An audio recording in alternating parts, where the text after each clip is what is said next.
I am Jarvis, your storyteller. Welcome to the Science Fiction Exploration. If you like the story, please subscribe to our channel. The repair station Harmony 7 hung in space like a mechanical spider web, its crystalline arms stretching out to cradle damaged ships from a dozen different species. Jun Nakamura stood at the viewport of her small quarters, watching as a massive Centaurian freighter docked in one of the outer berths.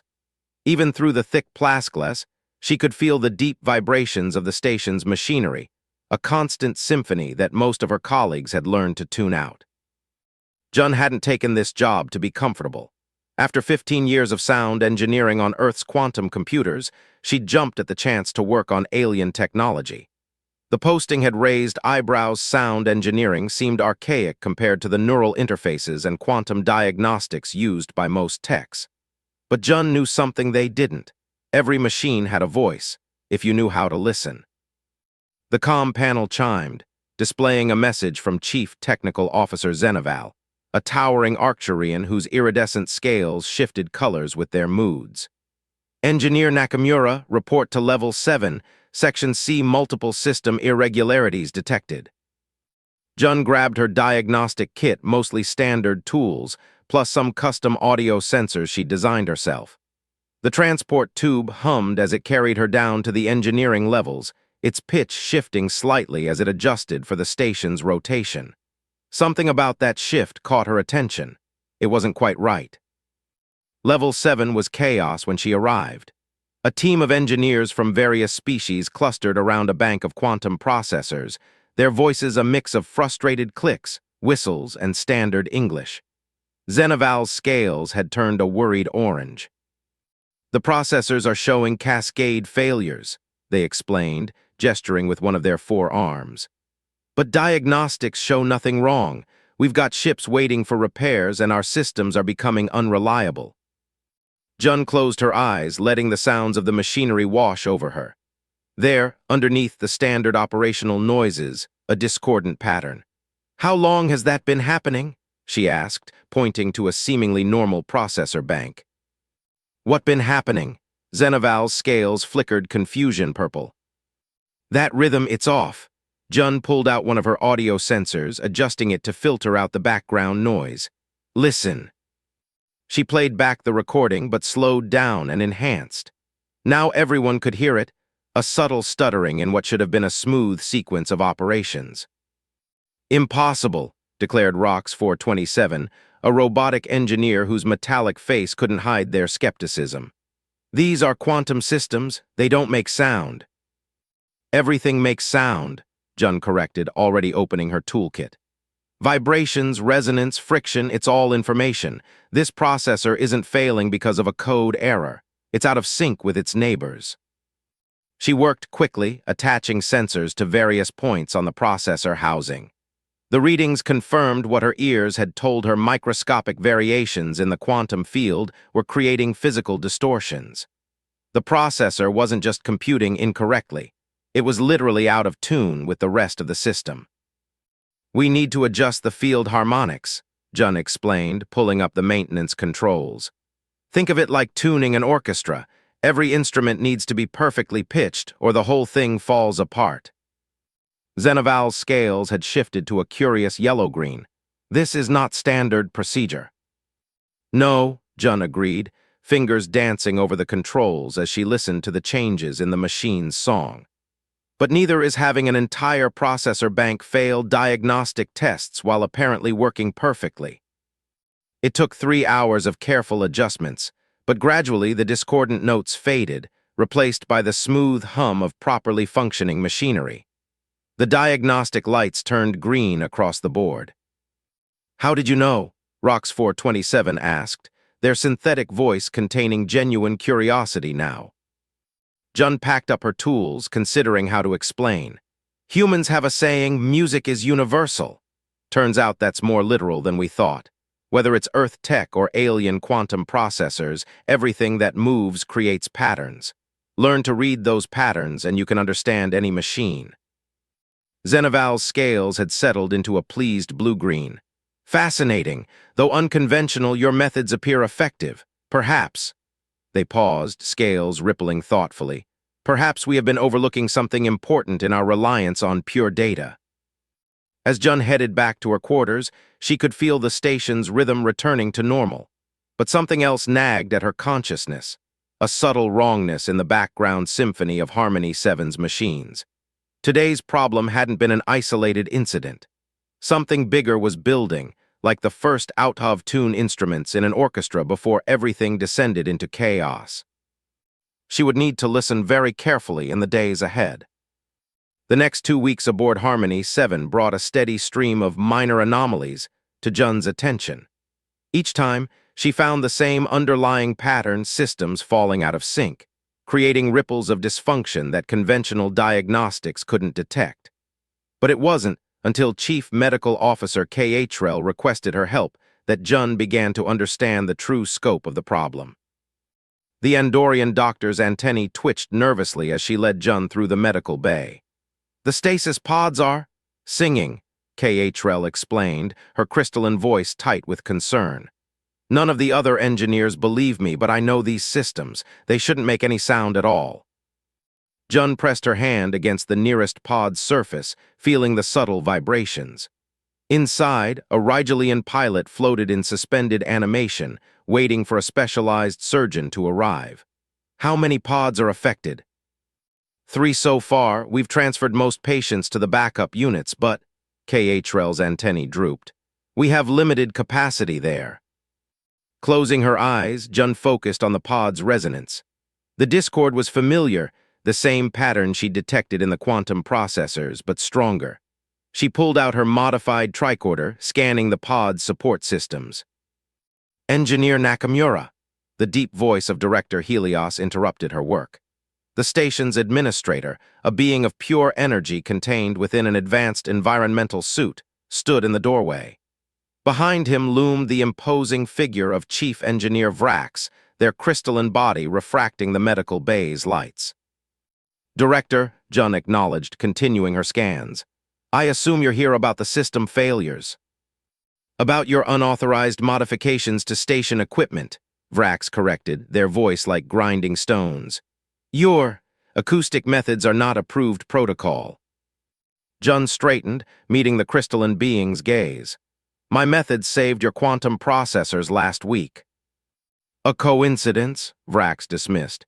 "You made adjustments until the system corrected itself. That's not engineering, it's guesswork." "Then explain this." Jun activated her tricorder's playback function, filling the room with the overlapping rhythms of the malfunctioning pods. She'd isolated the discord, amplifying it until even non-trained ears could detect the wrongness. "The same pattern appears in every failing system. That's not coincidence." Director Helios's suit hummed thoughtfully. "What are you suggesting, Engineer Nakamura?" "These aren't random failures. Something is spreading through the station's systems, disrupting their natural harmonics. Like a virus, but one that operates on physical vibrations rather than code." "Impossible," Vrax scoffed. "You're anthropomorphizing mechanical systems, applying organic concepts." A sudden shriek of alarms cut them off. The lights flickered, and Jun felt the station's ever-present rhythm falter. Dr. K.H.Rel rushed to check the stasis pod's readings. "Power fluctuation in all critical systems," the Andorian reported, antennae rigid with alarm. "The backup pods are showing the same harmonic disruption." Jun was already moving, following the discord's trail with her sensors. "It's spreading faster now. Director, I need access to the station's core systems." "Absolutely not," Vrax protested. "The core is too delicate." "People will die if those pods fail," Jun interrupted. She turned to Director Helios, whose suit had darkened with concern. "Sir, I know this sounds crazy, but everything on this station, every piece of technology from every species operates through physical movements at some level. Quantum states shift, particles vibrate, energy flows, when those movements fall out of sync." "The entire system fails," Helios finished. Their energy form pulsed thoughtfully, like an orchestra playing in different keys. "Exactly," Jun gestured to her readings. "Whatever this is, it's growing stronger. We need to trace it to its source before it affects more critical systems." The director's suit hummed as they considered. Another alarm joined the cacophony. Environmental systems this time. Finally, Helios nodded. Do it. Vrax, assist Engineer Nakamura with whatever she needs. The crystalline engineer vibrated with barely contained objection, but nodded stiffly. As they hurried toward the core, Jun's mind raced. The discord was familiar somehow, tickling at the edges of her memory. She'd heard something like it before back on Earth during her work with experimental quantum systems. But that would mean. She pushed the thought aside as they reached the core access. One problem at a time. First, they had to save the station. Later, she could worry about what it meant that someone might be deliberately orchestrating this chaos. The massive doors slid open, revealing Harmony 7's technological heart. And in the symphony of machinery, Jun heard it clearly now, the devastating melody that threatened to tear the station apart. The station's core was a marvel of multi-species engineering, a towering column of crystalline matrices and quantum processors, surrounded by cooling systems that hummed in perfect harmony. Or they should have been perfect. Now, Jun could hear the discord spreading through the systems like cracks in glass. The containment fields are destabilizing, Vrax reported, their crystalline form reflecting the pool's emergency lights. We have perhaps 30 minutes before cascade failure. Jun closed her eyes, filtering out the blaring alarms to focus on the deeper rhythms. There's a pattern to the disruption. It's not random, it's like an echo, bouncing back and forth between systems. Meaningless poetics won't save the station, Vrax growled, but their crystalline hands moved swiftly over the control panels. We need to shut down non-essential systems and... No, Jun's eyes snapped open. The shutdown sequence would create a harmonic pulse. In this state, it could shatter every crystal matrix in the core. She pulled out her modified tricorder, expanding its sensor array. The discord was stronger here, almost overwhelming, but underneath it. There, listen. She amplified the recording, filtering out the surface chaos. A complex rhythm emerged, one that made Vrax's crystalline form vibrate in response. That's impossible, the chief engineer whispered. That's a crystalline collective frequency, but it's distorted, corrupted. Crystalline collective? Jun asked, already adjusting her sensors to track the signal. My people's ancient enemies. They tried to destroy us centuries ago by corrupting our living crystal technology with discordant frequencies. Vrax's form shimmered with revelation. But they were defeated, their technology destroyed. Apparently not all of it, Jun muttered, following the signal's trail. Look, it's coming from this secondary processor array. Someone installed it during the last maintenance cycle. The processor looked identical to the others, but its rhythm was subtly wrong. Like a virus masquerading as healthy code, it had infiltrated the station's systems by mimicking their normal frequencies, then gradually introduced discord. We can't remove it while it's active, Vrax warned. The harmonic backlash would. We don't remove it, Jun interrupted. We counter it like noise-canceling technology but with quantum harmonics. She turned to the crystalline engineer. Your people fought this before. How did they defend against it? Vrax hesitated, their crystal facets shifting uncertainly. We, sang, created harmonies that neutralized the discord, but that was different. We are living crystal. These are machines. Are they? Jun gestured at the core. Look at how the systems interact. The quantum processors use crystalline matrices based on your people's technology. The cooling systems pulse like Andorian songus. Even the human-designed components respond to rhythmic patterns. It's all connected, a symphony of different technologies working together. She pulled up the station's master control interface. If we can match the corrupted frequency and generate its inverse. We would need perfect synchronization across all systems, Vrax objected. The slightest misalignment would make things worse. Then we'll have to work together, Jun offered a small smile. You know crystal harmonics better than anyone, guide me. For a moment, Vrax stood motionless. Then their form shifted, revealing new facets that caught the emergency lights like prisms. Begin with the primary coolant rhythms. I will align the crystal matrices to match. They worked frantically, adjusting frequencies across hundreds of systems. Jun's ears guided their changes, while Vrax's crystalline senses provided precision they could never achieve with instruments alone. Gradually, a new harmony emerged, one that wrapped around the Discord like a shield. "Ready for counterwave?" Jun announced, her fingers hovering over the final controls. "On your mark." Vrax's form pulsed with concentrated energy. "Now." Jun activated the sequence. For a terrible moment, the Discord grew stronger, threatening to tear the core apart. Then the counterwave struck, and the corrupted frequencies began to cancel each other out. The hostile processor sputtered and went dark. The station's rhythm steadied, returning to its normal harmonious state. Emergency lights faded as primary systems came back online. "We did it," Jun breathed, slumping against a console. "We did," Vrax agreed. Their crystalline form had shifted to a more relaxed configuration, but concern still radiated from their facets. But this was no accident. Someone planted that processor, someone who knew about crystalline collective technology. Jun nodded grimly. "And they'll probably try again." She straightened, mind already racing with possibilities. "We need to set up harmonic monitoring across all systems, early warning detection, and..." She glanced at Vrax. "Maybe it's time to formally combine our different approaches to engineering." The crystalline engineer's form shimmered with what might have been amusement. "Perhaps you are right, Engineer Nakamura.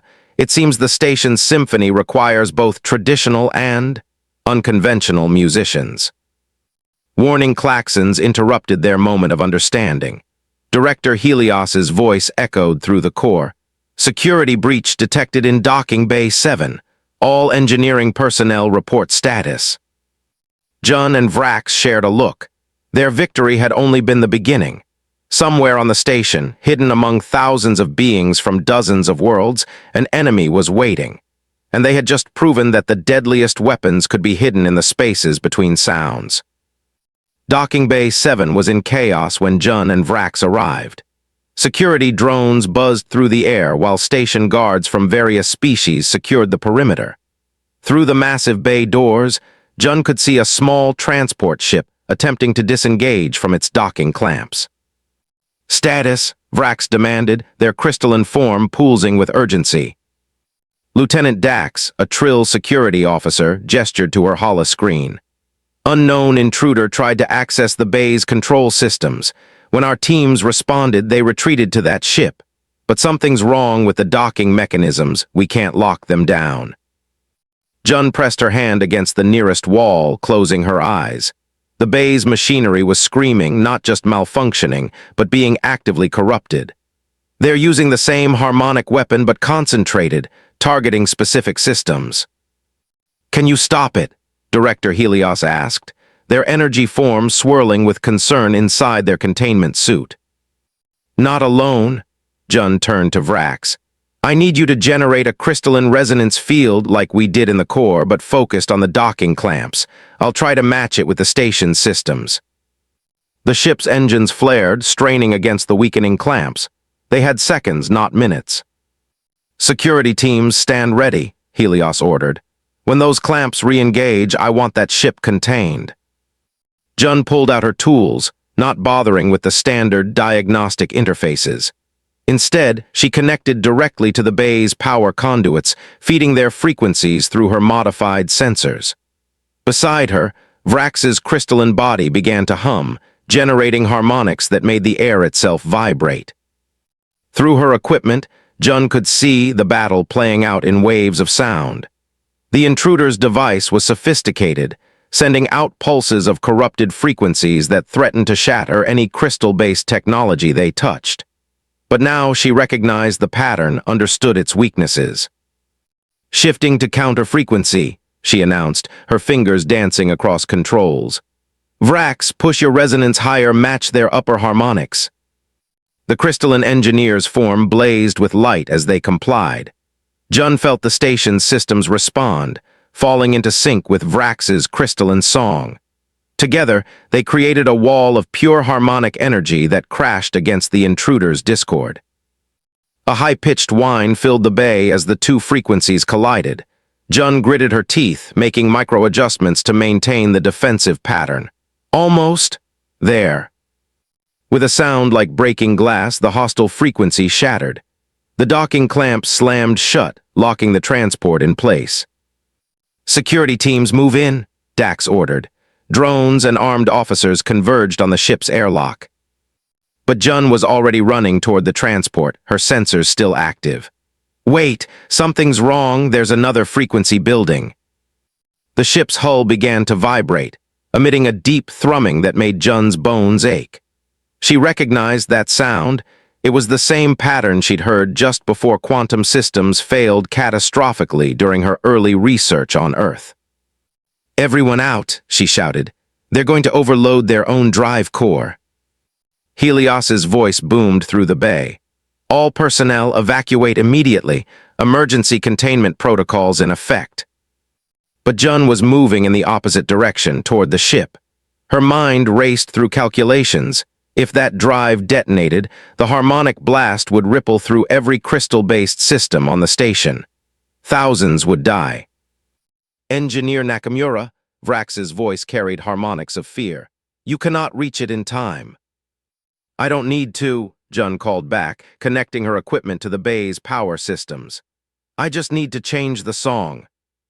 The bay's speakers crackled to life, filling the space with a pure tone that made every crystal in range resonate. Jun added layers of frequency, building a complex harmonic structure around the ship. It wasn't enough to stop the overload, but maybe. "Vrax," she shouted, "remember how we contained the discord in the core? Do it again, but everything you've got." The crystalline engineer understood instantly. Their form flared with brilliant light as they poured energy into the harmonic field Jun was creating. Other crystal-based systems throughout the bay began to resonate in sync, adding their voices to the symphony. The ship's hull creaked as conflicting frequencies battled for dominance. Jun's instruments showed the drive core's oscillation reaching critical levels. At the last possible moment, she inverted the entire harmonic pattern. The resulting shock wave knocked everyone off their feet. But instead of destroying the station, the drive core's energy was contained, channeled through Jun's improvised frequency web and grounded through the bay's systems. When the dust settled, the transport ship was a wreck, but the station was intact. Security teams breached the airlock, finding the saboteur unconscious but alive. Most importantly, their harmonic weapons had been destroyed, their frequencies scattered into harmless background noise. Jun sat heavily on the deck, her ears ringing. Vrax's crystalline form settled beside her, dimmed with exhaustion. That, the engineer said with grudging admiration, was either brilliant or insane. "Maybe both," Jun admitted, managing a tired smile. "But it worked." "Indeed," Director Helios approached, their energy form brightening. "And I believe we now understand why the crystalline collective's weapons have resurfaced after so long." Jun looked at the unconscious saboteur being led away. They really weren't targeting the station itself, were they? This was about proving a point, showing that our integrated technology could be turned against us. "Fear of cooperation," Vrax agreed, their tone bitter. "Fear that different species working together makes us stronger, not weaker." Jun stood, wobbling slightly. Around them, repair crews were already moving in, restoring systems and checking for damage. In the background, she could hear the station's rhythm returning to normal, but it was different now. Richer, more complex. "They were wrong," she said simply. "The most beautiful symphonies come from many instruments playing together." 3 months after the attack, Harmony 7 had changed. The once sterile engineering labs now hummed with a mixture of technologies from across the galaxy. Jun stood at her new workstation, surrounded by an array of sensors that combined traditional diagnostic tools with crystal resonators and acoustic monitors. "The Centaurian delegation has arrived," announced Dr. K.H.Rel, her antennae twitching with excitement as she entered the lab. "They're eager to see the new hybrid diagnostic system." Jun nodded, making final adjustments to the demonstration setup. After the saboteur's attack, word had spread quickly about Harmony 7's innovative defense against the ancient crystalline collective weapons. But what really caught the attention of the galactic engineering community was the station's new approach to system integration. Integration is still a strange word for it, Vrax commented, their crystalline form shifting colors as they calibrated their own instruments. We're not just combining technologies, we're teaching them to sing together. The door slid open again, admitting Director Helios and a group of towering Centaurians, their bioluminescent crests pulsing with interest. Jun recognized several prominent engineers among them, including Master Technician Oryx, whose work on quantum harmonics had inspired some of her earliest research. "Welcome to Project Symphony," Helios said, their energy form glowing warmly within their containment suit. "Engineer Nakamura, Chief Engineer Vrax, please proceed with the demonstration." Jun activated the central display, showing a holographic representation of Harmony 7's core systems. 3 months ago, our station faced a crisis that conventional engineering couldn't solve. But from that crisis came an opportunity, a way to revolutionize how we approach multi-species technology. She gestured, and the hologram zoomed in on a section of quantum processors. Traditional diagnostics see these systems as separate components working in sequence. But when you listen to their operational frequencies, their songs, you realize they're actually performing a constant dance of interaction. Vrax stepped forward, their crystalline body beginning to resonate. The hologram shifted, now showing waves of harmonic energy flowing between systems. "My people have always known that crystal technologies respond to specific frequencies. What we never considered was that all technologies do the same, just at different scales and in different ways." One of the Centaurians raised a tentacle. "But surely this is just an alternative monitoring system." Jun smiled. "Watch." She typed a command, introducing a simulated fault into one of the processors. Immediately, the surrounding systems adjusted their frequencies, compensating for the disruption. The systems aren't just being monitored, they're actively communicating, adjusting, supporting each other, like an orchestra responding to a musician who misses a note. "The applications go far beyond defense against harmonic weapons," Vrax added. "We're seeing efficiency improvements of 30% across all integrated systems. Maintenance costs have dropped by half, and this is just the beginning." Master Technician Oryx moved closer to the display, their crest glowing with intense blues and greens.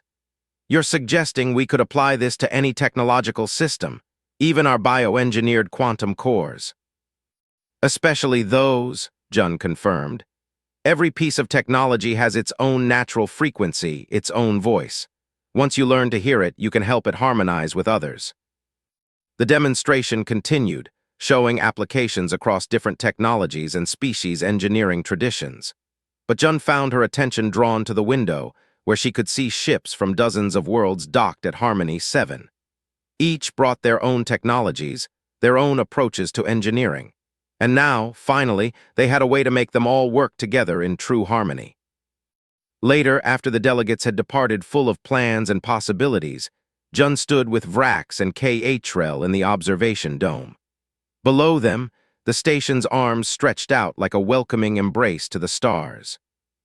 "The Centaurians will spread the word," K-Hrel said, her antennae curled in satisfaction. "Soon every major facility in the galaxy will want to implement harmonic integration." "Let them," Vrax rumbled, their crystal form glowing softly. "The saboteurs wanted to prove that bringing different species technologies together made us vulnerable.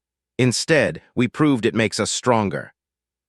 Jun touched the dome's cool surface, feeling the subtle vibrations of the station's systems working in perfect synchronization. "You know what's funny?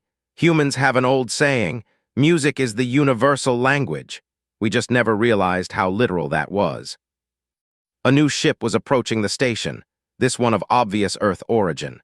Jun smiled, remembering her own arrival here, how alien everything had seemed. Now she understood that the differences between species and their technologies weren't barriers to be overcome. They were instruments waiting to be added to a greater symphony. "There will be other challenges," Vrax noted, ever practical. "Other threats." "Of course," Jun agreed. "But now we know something they don't. She gestured to the station, to the countless systems all working together in harmonious cooperation. The most powerful force in the universe isn't discord, it's resonance, and we're just beginning to learn its song.